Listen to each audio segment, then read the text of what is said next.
폴더에 보시면 제가 이제 그리드 시스템이라는 것을 설명을 해놨는데요. 지금 보시면 이 작업을 하기 위해서 이렇게 그리드를 만들었어요. 그리드를 이제 만든 이유는, 만약에 이제 여러분들이 얘를, 제가 그리드를 안 보이게 해볼게요. 그리드를 이런 식으로 이제 안 보이게 해놨는데요. 이 그리드가 없는 상태에서 이렇게 정확하게 이 라인을 맞춰서 작업을 하는 게 어렵겠죠. 그렇죠? 눈대중으로 해서는 이런 레이아웃이 나오기가 어려울 거 아니에요. 그래서 어떤 디자인 작업에서 화면을 구성을 할 때 그리드를 사용을 하는데요. 자, 이렇게 그리드를 사용을 하게 되는데, 자, 그리드라는 것을 이렇게 보시면은 이제 이거는 이제 그리드 시스템이라고 합니다.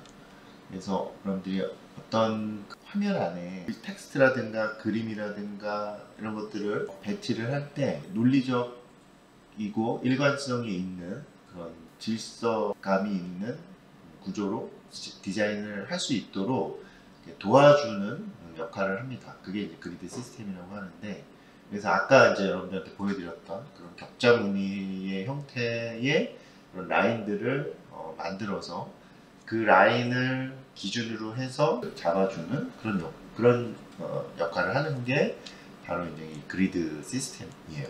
자, 그래서 포토샵에서 이제 작업을 할 때 이런 그리드 선을 여러분들이 그을 수가 있습니다. 그래서 그거를 좀 설명을 드릴게요. 자, 여러분들 지금 보시면 지금 완성된 이 이미지의 크기가 보시면 2000 픽셀 곱하기 3000 픽셀이에요. 300 ppi이고, 그래서 이 크기로 새로운 도큐멘트를 만들어 보도록 하겠습니다. 그러면은 여러분 파일에 가시면요, 뉴가 있죠. 파일에 뉴 가셔가지고 지금 여러분들이 직접 입력을 하시는 거예요.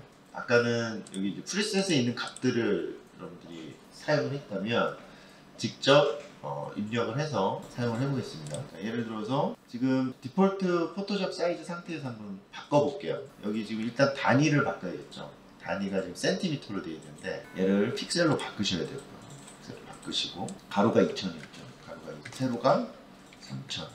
그래서 이렇게 세로가 더 긴 이미지, 그리고 300dpi, 그리고 백그라운드는 이제 화이트 하고요. 그 다음에 지금 요 이제 파일의 이름을 쓰게 돼 있죠. 파일의 이름을 쓰는데 이름은 여러분이 정하셔도 돼요. 저는 컴포지션이라고 하겠습니다. 이렇게 해서 크리에이트 누르시면 지금 보시는 것처럼 흰색의 빈 종이가 만들어진 거죠. 그러니까 여기에 이제 배치를 할 건데, 자, 일단 그리드가 필요하겠죠. 그래서 그리드를 만들어 보겠습니다. 그런데 얘를 이제 그리드를 여러분들이 만들 때 어떤 식으로 만드냐면, 룰러가 보이시나요? 이 자가 안 보이시는 분들은 이 뷰에서 여기 보시면 룰러 있죠. 룰러를 체크를 해주시면 돼요. 체크를 끄면은 자가 안 보이고, 체크를 키면 자가 보이고. 그래서 여러분들이 여기에 있는 이런 그리드처럼 이렇게 이제 여러 개의 선이 아니라, 예를 들어서 뭐 한두 개의 그런 기준선이 필요하다 그러면은 이 라인에서, 이 자에서 이렇게 끄집어내면 돼요. 끄집어내면 이런 식으로 위치를 맞출 수가 있어요. 이런 식으로. 그리고 이동도 가능합니다. 이런 식으로 이동도 가능해요. 근데 저희는 지금 여러 개가 필요하기 때문에 얘를 다시 지우겠습니다. 다시 올리시면 지워져요. 그러면 이렇게 여러 개의 가이드라인은 어떻게 만드냐면, 다시 여러분 뷰로 가셔가지고요. 뷰로 가셔서 여기 보시면 뉴 가이드, 여기 보시면 레이아웃 가이드 눌러보시면, 이제 컬럼이라는 거는 지금 보시는 것처럼 이제 이렇게 가로로 몇 개의 칸을 나눌 거예요. 가로로. 그리고 로우는 이제 세로로 칸을 몇 개 나눌 거예요. 그거를 의미를 합니다. 그래서 아까 이제 가로가 얼마였냐면, 가로가 4개였고요. 세로가 5개였어요. 자, 이렇게 되어 있는데, 여기 거터라고 있는 거는 지금 칸과 칸 사이에 빈 공간이 있죠. 이거 이제 칸과 칸 사이를 얼마나 띄울 거냐, 그거예요. 근데 아까 예제 완성된 거는 요 거터를 조금 뒀는데, 저희는 거터를 안 둘게요. 그냥 0을 입력을 해주세요. 자, 그럼 지금 보시는 것처럼 이런 그리드 라인이 생겨나게 됩니다. 그래서 오케이 눌러주시면 되고요. 그러면 요 그리드 시스템을 여러분들이 기준으로 해서 지금 이렇게 화면 구성을 해보도록 하겠습니다. 이렇게 해보도록 할 텐데요. 자, 그러면 이제 소스를 가져와야 되겠죠. 그래서 폴더, 제가 그 드린 이미지 파일 있죠. 이미지 파일 폴더를 이렇게 여시고요. 여러분들 뭐 임포트하는 방법이 몇 가지가 있어요. 아까 이제 드래그 드롭을 했는데 이번에 좀 일단 드래그 드롭으로 한번 해볼게요. 자, 그러면 이 이미지를 끌고 오시면 되겠죠. 여기 저희는 이제 새 창을 열 게 아니라 여기다 추가를 할 거니까 여기다가 이제 드래그를 해서 집어넣으시면 됩니다. 자, 그럼 이런 식으로 이제 들어가죠. 그런데 지금 보시면은 이미지에 X자가 생겨 있어요. 이거는 아직 고정이 안 됐다는 뜻이에요. 고정이 안 됐다. 그래서 얘를 고정을 시키려면 여러분들이 엔터 키를 누르시면 돼요. 엔터 키를 누르면 얘가 고정, 여기 이제 새로운 레이어로 추가가 된 겁니다. 새로운 레이어로. 그래서 지금 보시면 이 레이어 창을 보시면 새로 하나 레이어가 생겼죠. 그렇죠? 새로 이제 레이어가 생겼는데 지금 레이어에 보시면 이런 표시가 있어요. 그렇죠? 요건 이제 저희가 나중에 할 건데 이건 이제 스마트 오브젝트라는 의미예요. 스마트 오브젝트. 간단하게만 설명을 드리면 스마트 오브젝트는 어떤 역할을 하냐면 자, 지금 이 사이즈를 좀 줄여야 되잖아요. 그러면은 얘를 일단은 여러분들이 사이즈를 줄이기 위해서는 선택을 해야 됩니다. 그래서 어떻게 해야 되냐면 컨트롤 T를 눌러요. T. 그럼 아까처럼 여기 X 표시가 생기죠. X가 생기시고 이렇게 모서리에 포인트들이 있습니다. 그래서 포인트를 잡고 조정을 하시면 돼요. 자, 이렇게 왔다 갔다 움직여 보시면은 얘가 정비례로 변하시나요? 정비례로. 자, 이렇게 정비례로 변하시면 그대로 하시면 되고요. 만약에 정비례로 변하지 않는다 그러면 이제 Shift 키를 누르시고 하시면 돼요. 근데 지금 보시면 저는 반대로 되어 있죠. Shift 키를 눌렀을 때 정비례가 안 되죠. 이거는 이제 옵션 값을 바꿔주면 되는데 이게 버전에 따라서도 좀 틀립니다. 근데 이제 보통은 이렇게 정비례로 안 되면 이미지가 이상해지잖아요. 그러니까 보통은 이제 정비례로 변하도록 해야 되겠죠. 자, 그래서 지금 이렇게 맞춰줍니다. 이제 라인을 맞춰주고 엔터 키를 눌러서 고정을 할게요. 자, 요건 그냥 보기만 하세요. 제가 요 스마트 오브젝트를 간단하게만 설명을 드리려고 하는 거니까 보기만 하시고 따라하지 마시고 보기만 하세요. 그래서 예를 들어서 얘를 이렇게 줄였어요. 이만큼 줄였습니다. 컨트롤 T 누르시면은 요 바운딩 박스가 생겨요. 외곽에. 그 바운딩 박스에 모서리를 잡고 움직이시면 돼요. 자, 이건 그냥 설명만 들으세요. 이렇게 해서 이렇게 조그맣게 했어요. 그죠? 조그맣게 했는데 이 스마트 오브젝트의 기능의 핵심은 뭐냐면 원래 이 파일의 속성을 계속 가지고 있다는 거예요. 그래서 얘를 다시 키우고 싶어요. 그래서 다시 키워도 이미지가 깨지지가 있습니다. 근데 얘를 제가 스마트 오브젝트 상태가 아니라 레스터화를 시킬게요. 자, 여러분들 지난 시간에 레스터라는 거 제가 이런 시간에 설명을 드렸죠. 레스터라는 거는 이 이미지를 일반 레이어 상태로 바꾸는 거예요. 그래서 레스터 사이즈 스마트 오브젝트 상태에서 일반 레이어로 바꾸면요. 지금 표시가 없어졌죠. 그렇죠? 표시가 없어졌는데 자, 그럼 저희가 지금 얘를 가지고 또 작업을 하는 거예요. T하고 줄였어요. 똑같이 줄였어요. 그리고 다시 바꾸고 싶어요. 그래서 다시 T에서 바꿨어요. 그때 어떻게 되죠? 얘는 원래 갖고 있던 속성을 잃어버린 거예요.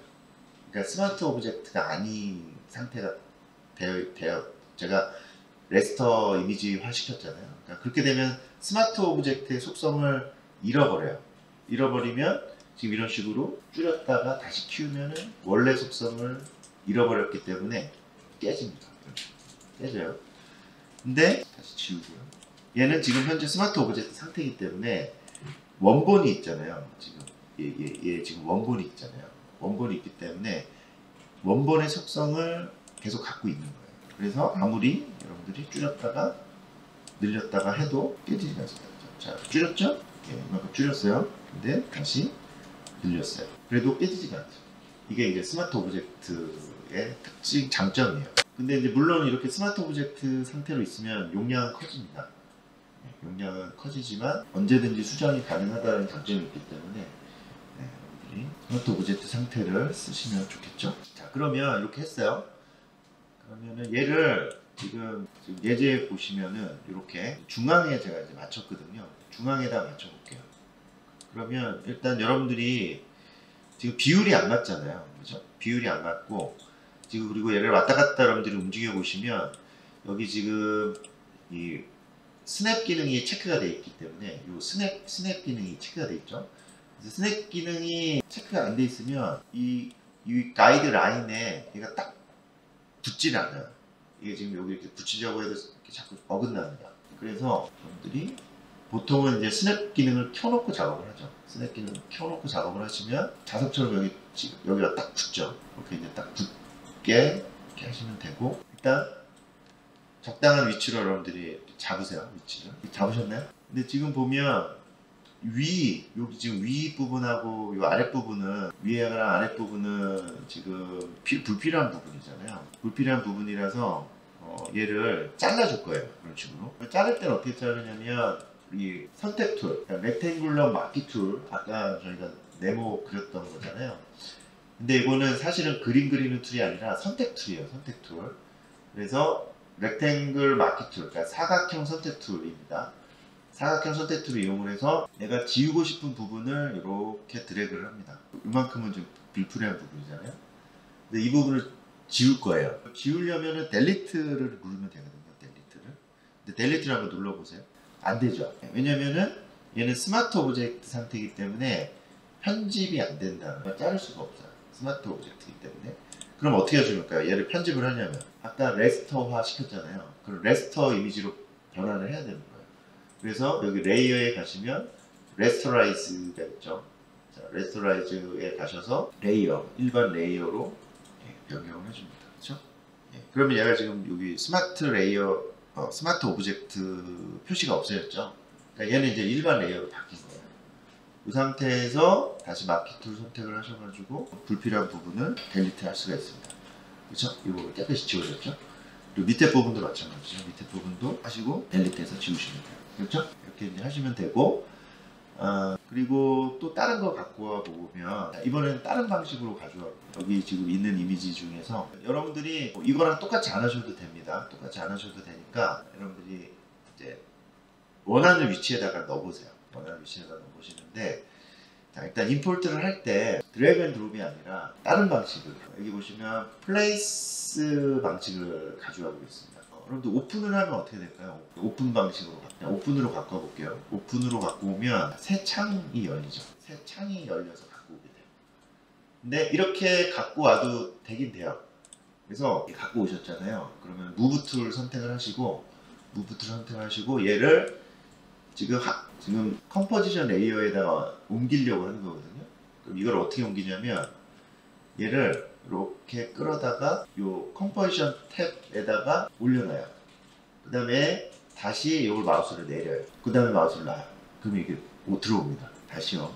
이걸 어떻게 하는 거냐면, 자, 얘를 그냥 여기다 이렇게 놓으면 안 되고요. 안 되죠. 그냥 놓기만 하면 안 돼요. 그러니까 얘를 갖고 오고 싶은 탭에다가 마우스를 움직이고, 그 다음에 다시 아래로 내려요.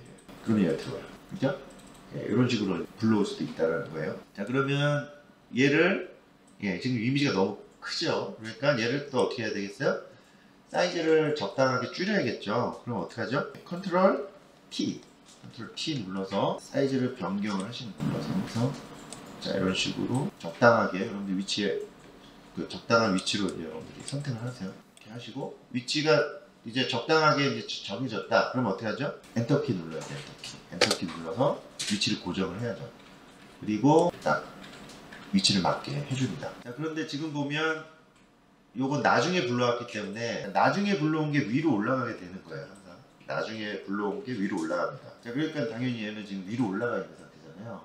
근데 얘가 어떻게 돼야 되겠어요? 아래로 내려가야 되죠. 그죠? 그러면 어떻게 내려요? 아까 배웠죠? 이 레이어를 이렇게 마우스를 끌어다가 내리셔도 되긴 되죠. 이렇게 끌어다 내려도. 근데 이 방식보다는 어떤 방식이 있나요? 단축키 컨트롤 P자 옆에 있는 열린 대괄호 누르시면은 순서를 바꿀 수가 있죠. 이런 식으로 이제 하시면 돼요. 이런 식으로. 그러면 이제 여러분들이 해보세요. 이제 아시겠죠? 어떤 식으로 하는지. 그래서 지금 이미지들 불러오시는데 하나만 더 설명드릴게요. 불러오는 방식이 또 있어요.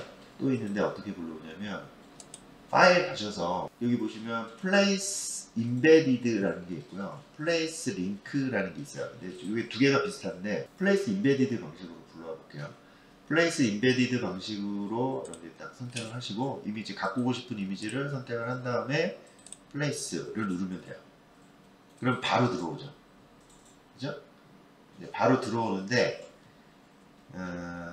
그럼 플레이스 임베디드랑 링크는 뭐가 다르냐? 이게 뭐가 다르냐면 그러니까 플레이스 방식은 여러분이 이제 도큐멘트에 직접 불러오는 거예요. 아까 오픈은 어떻게 됐죠? 오픈은 새 패널로 해서 불러오는 거고 플레이스 임베디드는 여러분들이 기존에 작업하고 있는 도큐멘트에 불러오는 거거든요. 근데 이제 두 가지 방식이 있는데 임베디드와 링크의 차이는 뭐냐면 임베디드는 이 불러온 사진의 데이터를 불러오는 겁니다. 말 그대로.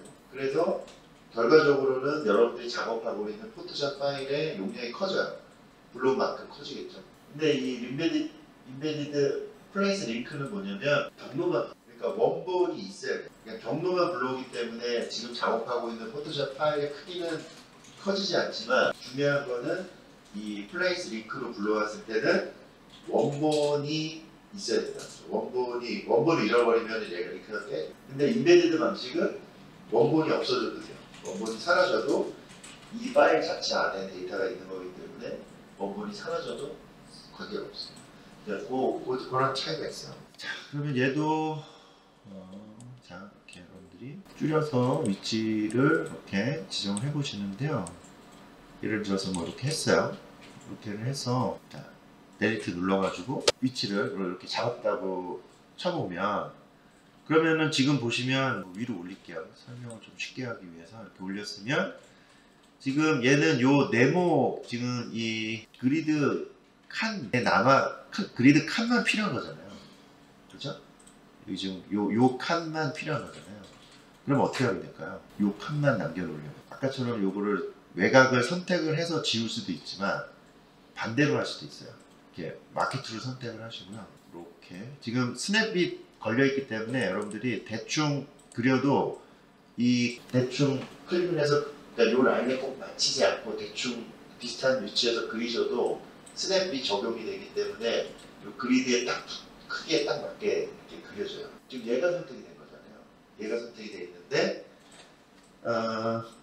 두 가지 방법이 있어요. 예를 들어서 얘를 컨트롤 C 하시고요. 컨트롤 V를 해요. 그러면 이게 똑같은 위치에 레이어가 하나 추가가 됩니다. 지금 요 밑에 거는 지금 요 부분이 남아있는 원본이잖아요. 근데 아까 좀 전에 선택한 그거를 컨트롤 C 복사를 해서 컨트롤 V 하면 이렇게 새로 레이어가 생기면서 레이어가 만들어지는 거예요.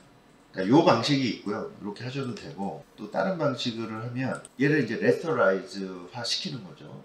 그래서 얘를 아까처럼 레스터라이즈를 시켜서 셀렉트의 영역을 여기 좀 보시면 이제 셀렉트가 있잖아요. 셀렉트의 영역을 인버스를 시킵니다. 셀렉트의 영역을 인버스를 시키는 거예요. 인버스를 시키면 지금 셀렉트의 영역이 반대로 돼버렸죠. 그럼 필요 없는 부분이잖아요. 이 상태에서 델리트를 누르시면 돼요. 그렇죠? 그러니까 그런데 같은 결과를 만들어내는 다양한 방법이 있다는 거죠. 같은 결과를 방법들. 자, 그러면은 여러분들이 이제 나머지 것들은 여러분들이 한번 구성을 해보세요. 나머지 것들은 여러분들이 구성을 해보시는데 지금 이제 이미 꽃들이 몇 개 있잖아요. 여러분들이 위치는 레이아웃은 여러분들이 한번 잡아보세요. 잡아보시고 꽃들을 한번 가져와 보세요. 이렇게 해서 제가 알려드린 것들을 좀 활용을 하셔가지고요. 여러분들이 레이아웃을 잡아보세요. 불러오는 방식도 제가 설명드렸던 방식들 여러 가지 활용을 해보세요. 그냥 드래그해서 가져오시기도 해보시고 오픈해서 파일을 열어서 탭에다가 끌어다 놓는 방식도 사용을 해보시고요. 지금 제가 이제 해바라기를 지금 갖고 왔거든요. 해바라기를 갖고 왔는데 얘는 너무 커가지고 지금 이 사이즈를 줄일 수가 없어요. 그러면은 얘를 어떻게 하냐면 줌 툴을 이용을 해서 얘를 이제 마이너스로 바꿔가지고 이 도큐멘트의 사이즈를 이제 이렇게 전체를 볼 수 있게 좀 줄여주세요. 줄여주고 이제 선택을 하시면 지금 일단 지금 제가 포토샵 지금 좀 오류가 있어서 지금 라인이 안 보이는데 이렇게 하면 라인이 이제 보이실 겁니다. 라인이 보이시면 거기서 이제 모서리를 잡고 또 움직이시면 크기를 조절하시면 되겠죠. 안 그러면 여기 지금 프로퍼티스에 보시면은 이 트랜스폼이라는 게 있어요. 그러니까 예를 들어서 얘를 지금 이 상태에서 얘는 줄이고 싶다.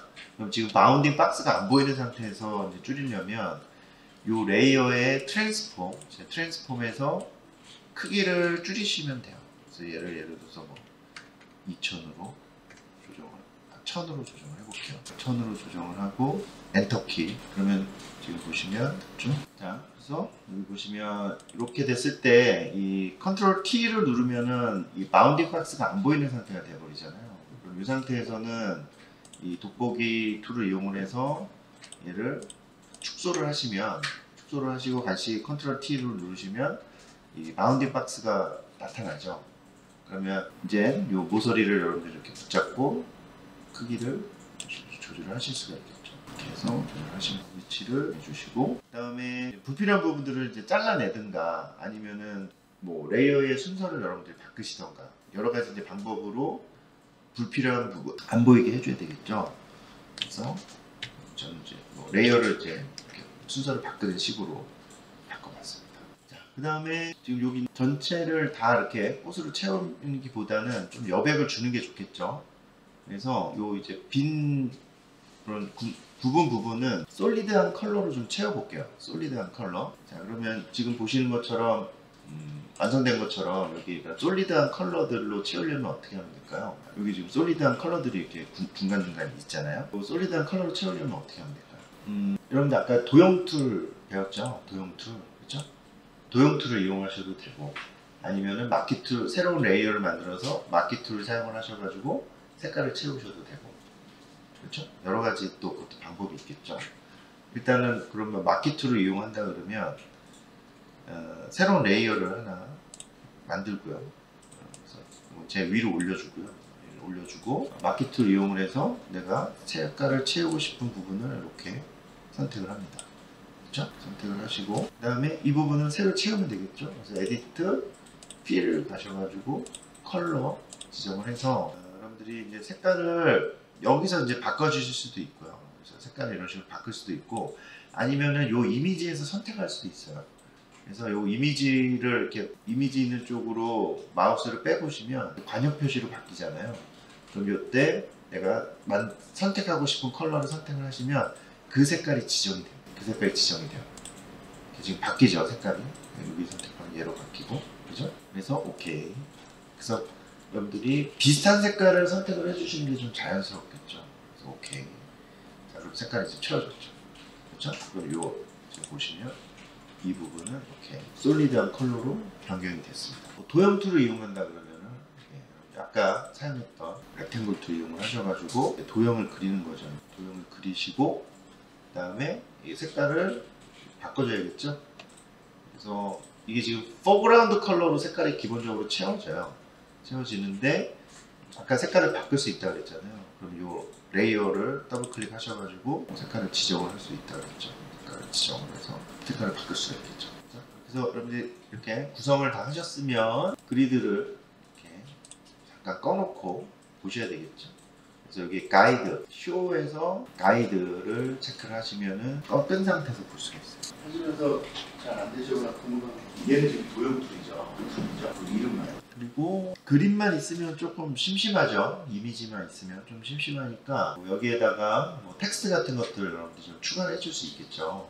그래서 타입 툴 이용을 해서 텍스트도 여러분들 뭐 추가를 해보세요. 텍스트 추가를 해보시고, 텍스트도 레이아웃을 바꿔보시고요. 그래서 텍스트는 이 캐릭터에서 텍스트의 속성을 바꿀 수 있다고 했죠. 텍스트 서체도 마음에 드시는 서체로 바꿔보시고, 글씨도 여러분들이 크기를 변경을 하실 때 컨트롤 T 눌러서 크기를 변경하실 수 있어요. 그래서 글씨도 이렇게 적당한 위치로 보시고, 색깔도 원하시는 컬러로 이렇게 변경을 해보시고요. 그래서 뭐 여러분들이 이런 그 디자인 감각이라는 것이 위치를 여기저기 여러분들이 이렇게 배치를 해보시면서 가장 어울리는 크기, 위치 이런 것들을 잡아주시면 돼요. 그래서 컬러도 바꿔보시고, 그리고 다 하신 분들은 이거를 PSD 파일 형태로 저장을 하시고, 그 다음에 세이브해서 포토샵 JPG로도 저장을 하세요. 여러분들이 나중에 얘를 이제 수정을 하시려면 뭐 이미지를 다른 걸로 바꾸거나 뭐 글씨를 바꾸거나 수정을 하시려면 항상 이 PSD 파일을 보관을 하고 그리고 여러분들이 집에 가서 이렇게 다시 연습을 해 보실 때 기억이 잘 안 나거나 하실 수 있잖아요. 그럴 때 여러분들이 작업했던 PSD 파일을 열어보면 여러분들이 작업을 했기 때문에 기억이 나실 거예요.